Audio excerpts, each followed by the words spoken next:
The year is 3600, and the Earth is dead. The sun has expanded and engulfed it in fire.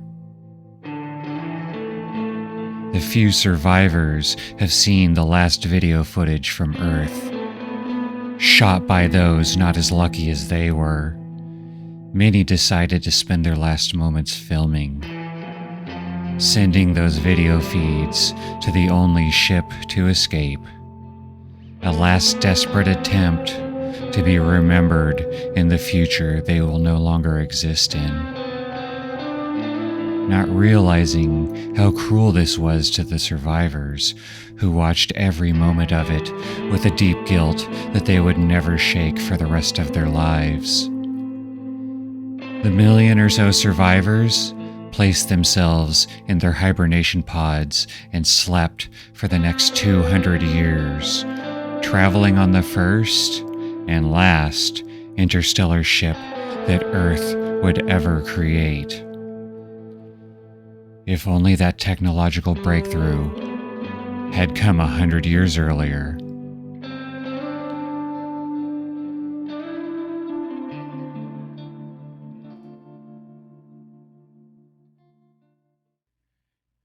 The Songs of Distant Earth could easily be twice as long as it is.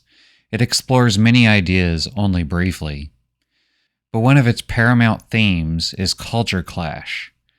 We start off the book with the people of Thalassa. You see, in the 21st century, it was discovered that the sun was not as stable as was once believed. Studies were done, and it was discovered that around the year 3500, the sun would expand to the point where the Earth would be inside the sun itself. By the year 2500, the first seed ships had been sent out into the galaxy.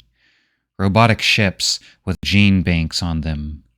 They were sent out to planets thought to be habitable, where they would create humans from the gene banks in the hopes that the human race would live on. Some of these ships even had people report their success back to Earth. With any luck, the human race would live on without the Earth. One of these colonies was Thalassa, an oceanic world with only a small archipelago of islands for land, no bigger than Hawaii.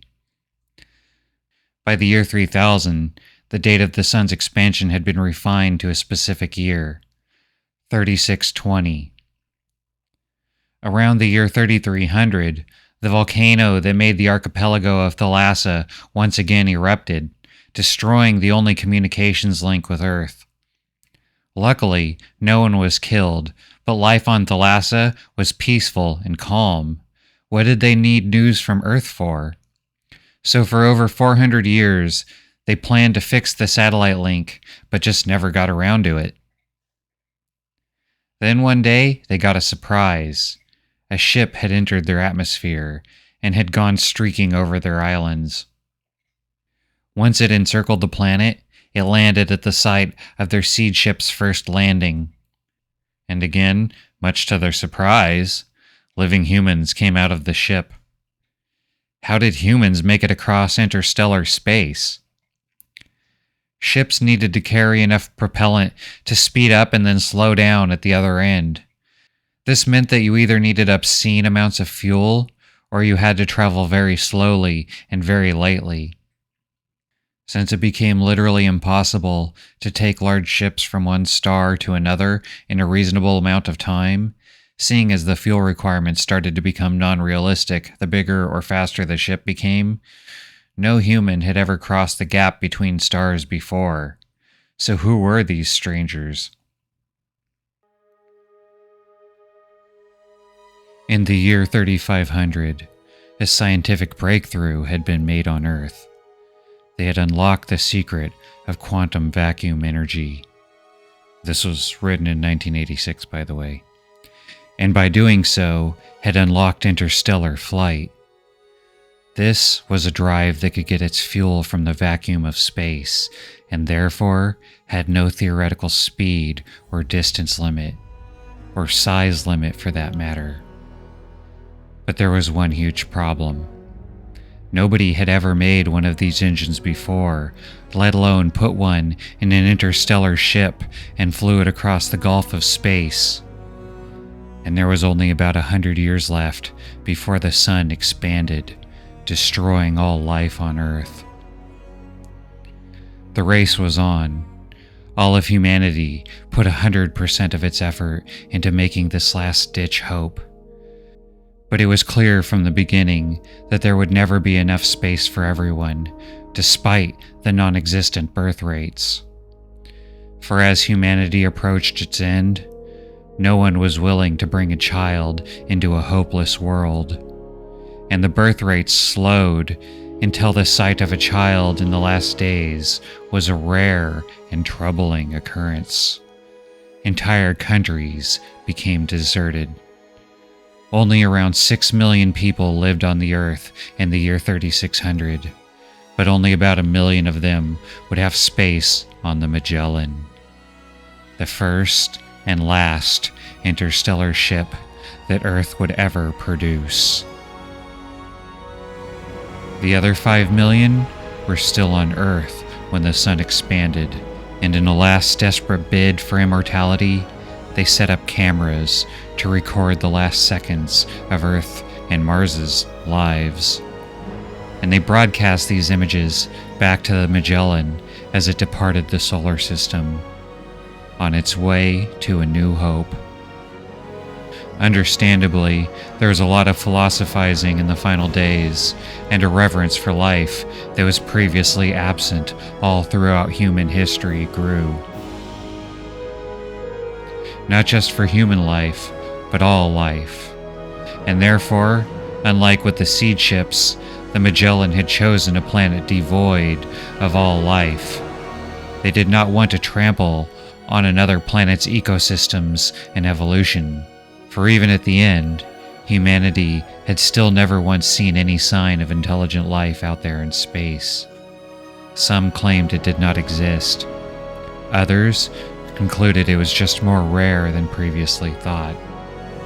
But if it were to exist, it would not be the remnants of Earth that destroyed it before it had a chance to begin. Therefore, despite Thalassa being much closer, it was excluded as a target. It had life in its seas and the most basic forms of plant life on land, but Thalassa did have one thing that the Magellan needed: water. Not for drinking, but as an ablation shield to protect the Magellan from interstellar dust as it traveled around at relativistic speeds. And since Thalassa was a water planet, that was one thing it had an abundance of.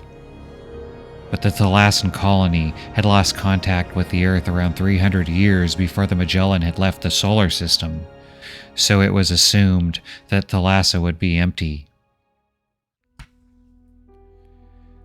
Lieutenant Commander Loren Lorenson knew that he could never wholly escape from the tragedy that had shadowed more than 40 generations and had reached its climax in his own lifetime. During the course of his first new day, he had one continuing fear.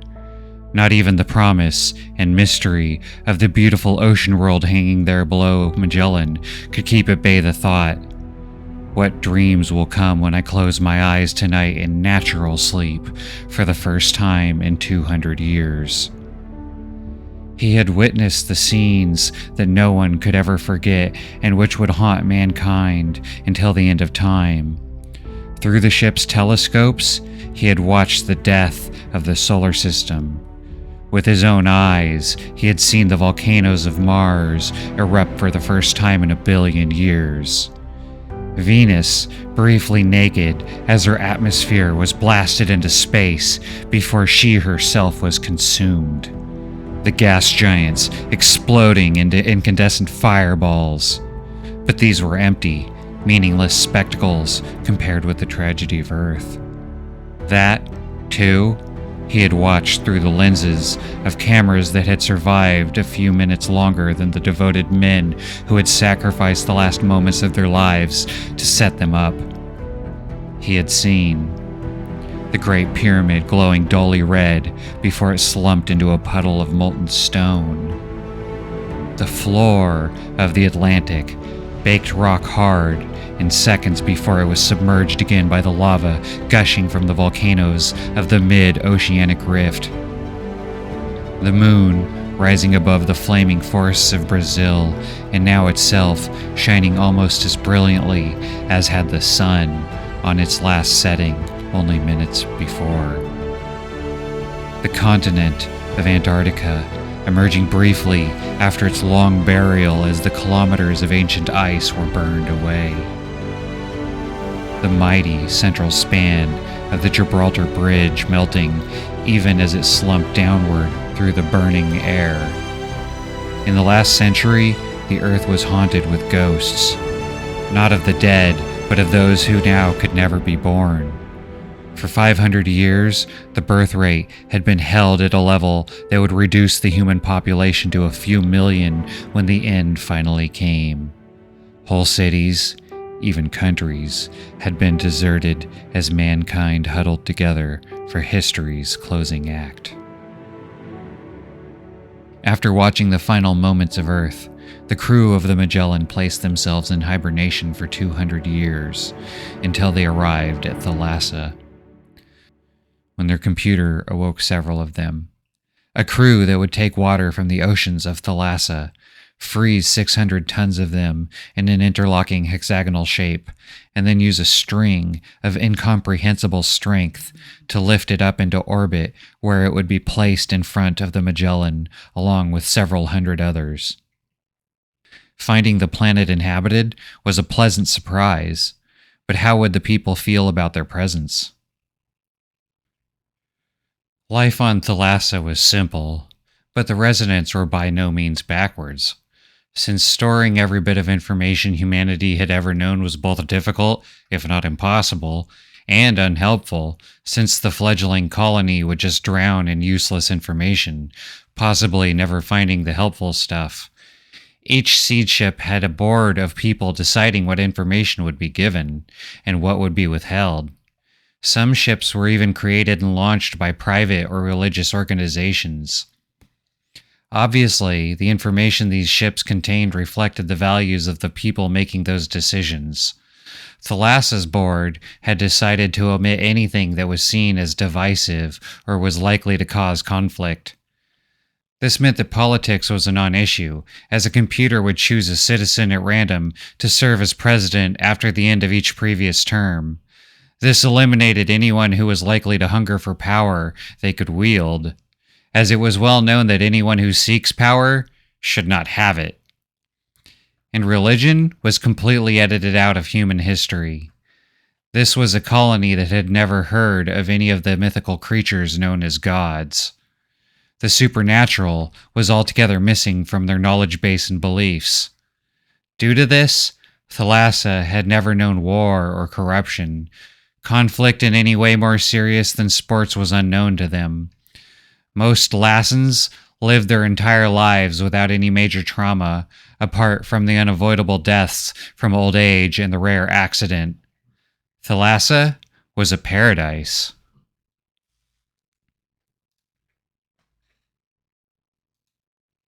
Conversely, the last survivors of Earth had only known trauma.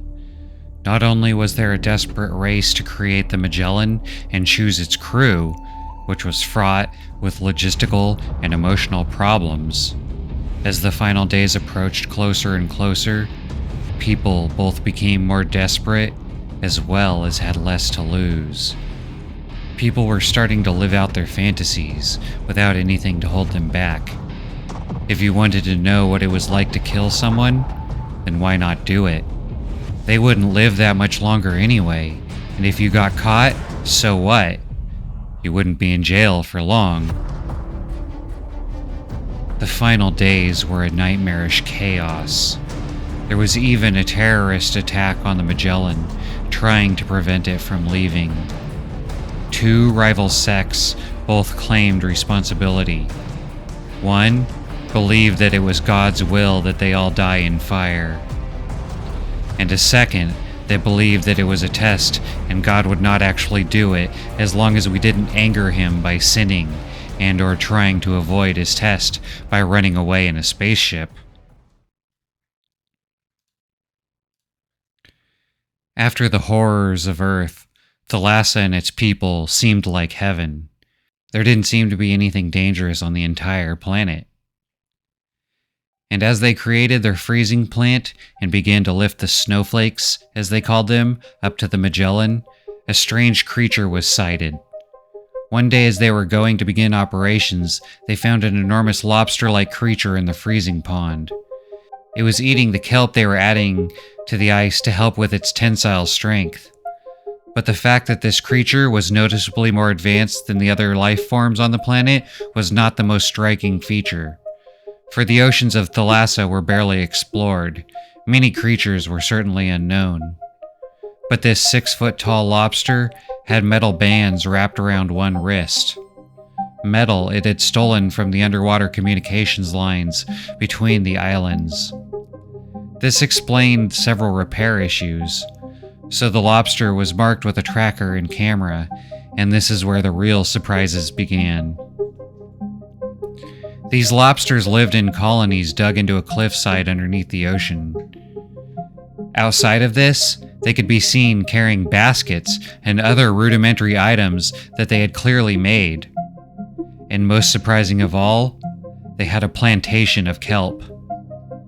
They had seemingly reached the agricultural stage in development.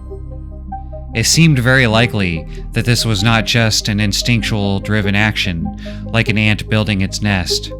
These lobsters seemed to be displaying high levels of intelligence, never before seen by humanity, even on Earth.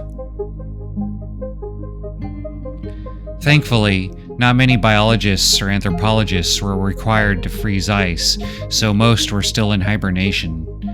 Otherwise, many would have undoubtedly wanted to stay on Thalassa to study these creatures. Many of the shield repair crew had relations with the native islanders. Most of these cases were fun and innocent, but some drama did result from it. Some of the crew had had their first experiences with love on Thalassa and did not want to leave their first lovers. Others felt that their final destination would never compare to Thalassa and plotted to stay. A conspiracy was devised. The people of Mars had long dreamed of an ocean world, and now that they had it, they were not going to leave without a fight. Thankfully, one informed his first love that they were not going anywhere. She in turn informed her best friend, who also had a lover in the crew. This spread and caused an interstellar foreign relations problem. There were far more than twice as many Earthlings on the ship as there were Lassan people on the planet. The population of Thalassa was strictly monitored to prevent overpopulation and resource strain. There was no way they could house 3 times their current population without completely and utterly destroying the Thalassan environment, causing disaster for everyone. When the Thalassan president came to the captain of the Magellan with this concern, it exposed the Martians' plot to destroy the ice shields and keep the Magellan at Thalassa before it even began. But this did prompt a change in schedule for the lifting of the snowflakes. Instead of 1 a day, they would now be lifting 2 a day. Karina was vaguely aware that they were still headed away from the village, but she did not mind. She wished that this moment could last forever, and would hardly have cared if the boat had been driving at full speed out into the empty ocean, with no land ahead until the circumnavigation of the globe. Kumar knew what he was doing, in more ways than one. Part of her pleasure derived from the utter confidence he inspired. Within his arms, she had no worries, no problems. The future did not exist. There was only the timeless present. Yet time did pass, and now the inner moon was much higher in the sky. In the aftermath of passion, their lips were still languidly exploring the territories of love when the pulsing of the hydrojet ceased and the boat drifted to a stop. "We're here," Kumar said, a note of excitement in his voice. And where might here be? Karina thought lazily as they rolled apart. It seemed hours since she had last bothered to glance at the coastline, even assuming that it was still within sight.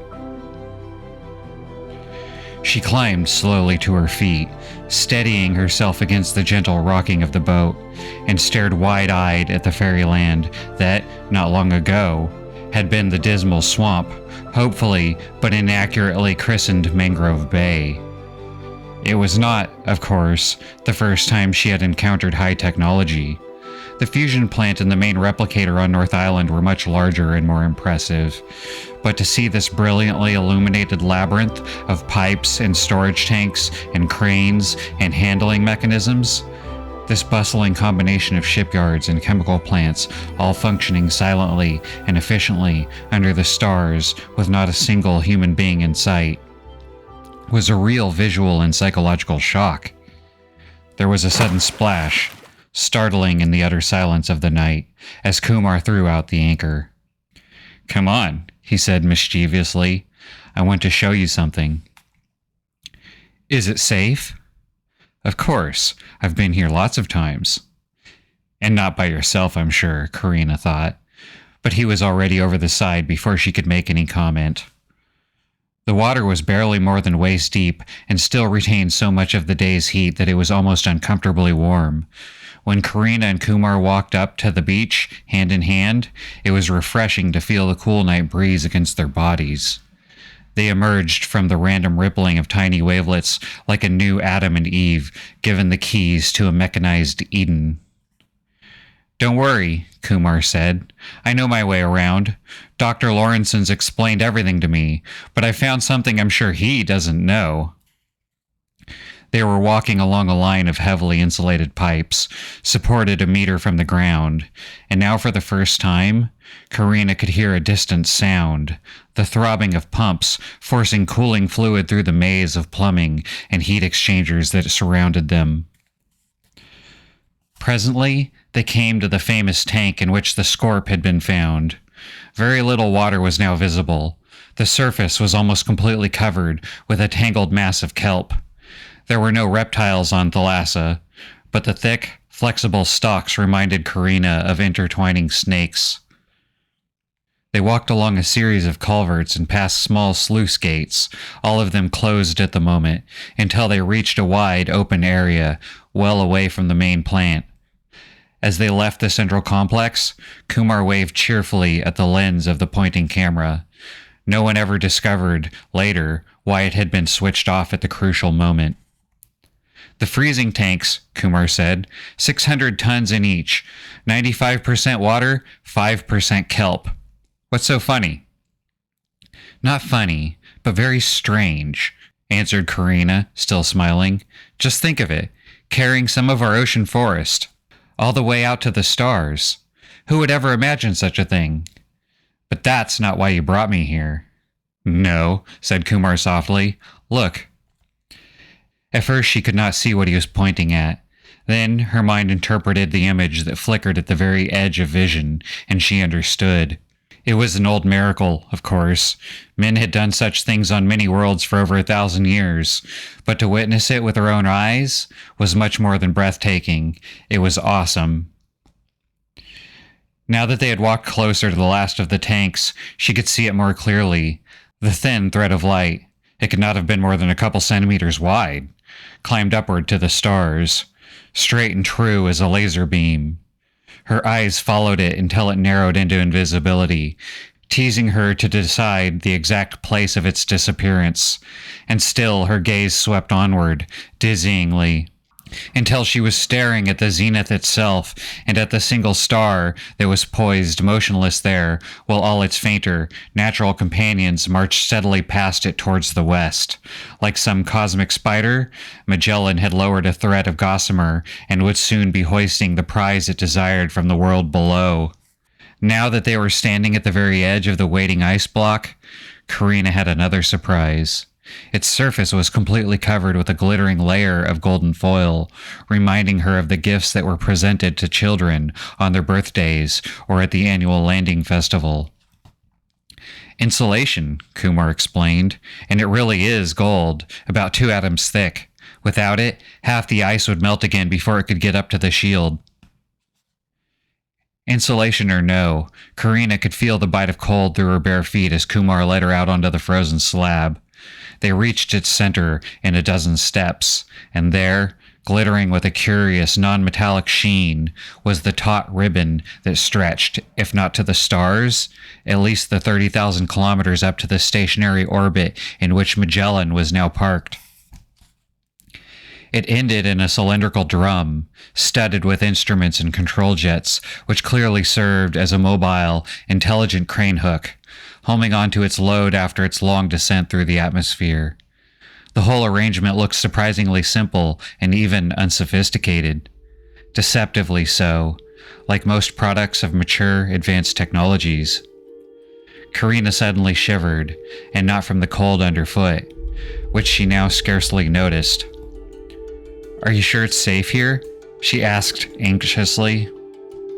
"Of course. They always lift at midnight, on the 2nd, and that's still hours away. It's a wonderful sight, but I don't think we'll stay so late." Now Kumar was kneeling, placing his ear against the incredible ribbon that bound ship and planet together. If it snapped, she wondered anxiously, would they fly apart? "Listen," he whispered. She had not known what to expect. Sometimes, in later years, when she could endure it, she tried to recapture the magic of this moment. She could never be sure if she had succeeded. At first, it seemed that she was hearing the deepest notes of a giant harp whose strings were stretched between the worlds. It sent shivers down her spine, and she felt the little hairs at the nape of her neck stirring in that immemorial fear response forged in the primeval jungles of Earth. Then, as she grew accustomed to it, she became aware of a whole spectrum of shifting overtones covering the range of hearing to the very limits of audibility, and doubtless far beyond. They blurred and merged one into the other, as inconstant yet steadily repeating as the sounds of the sea. The more she listened, the more she was reminded of the endless beating of the waves upon a desolate beach. She felt that she was hearing the sea of space wash upon the shores of all its worlds, a sound terrifying in its meaningless futility as it reverberated through the aching emptiness of the universe. And now she became aware of other elements in this immensely complex symphony. There were sudden, plangent twangings, as if giant fingers had plucked at the ribbons somewhere along its thousands of taut kilometers. Meteorites? Surely not. Perhaps some electrical discharge in Thalassa's seething ionosphere. And was this pure imagination? Something created by her own unconscious fears? It seemed that from time to time she heard the faint wailing of demon voices or the ghostly cries of all the sick and starving children who had died on Earth during the nightmare centuries. Suddenly, she could bear it no longer. "I'm frightened, Kumar," she whispered, tugging at his shoulder. "Let's go." But Kumar was still lost in the stars, his mouth half open as he pressed his head against that resonant ribbon, hypnotized by its siren song. He never even noticed when, angry as much as scared, Karina stomped across the foiled-covered ice and stood waiting for him on the familiar warmth of dry land. For now he had noticed something new, a series of rising notes that seemed to be calling for his attention. It was like a fanfare for strings, if one could imagine such a thing, and it was ineffably sad and distant. But it was coming closer, growing louder. It was the most thrilling sound that Kumar had ever heard, and it held him paralyzed with astonishment and awe. He could almost imagine that something was racing down the ribbon towards him.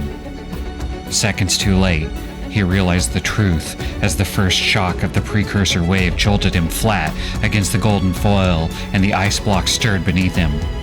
Then, for the very last time, Kumar Leonidas looked upon the fragile beauty of his sleeping world and the terrified, upturned face of the girl who would remember this moment until her own dying day. Already, it was too late to jump, and so the little lion ascended to the silent stars, naked and alone.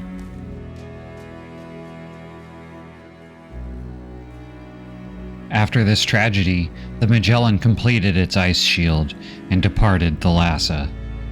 The crew then placed themselves in hibernation once again, in the hopes that in 300 years they would wake up at their destination. Well, thank you for coming, and I really do appreciate that you stayed this long. It means a lot to me that there's people like you out there that love sci-fi as much as I do. So, please like, comment, and subscribe, and hopefully I'll see you back here for the next one.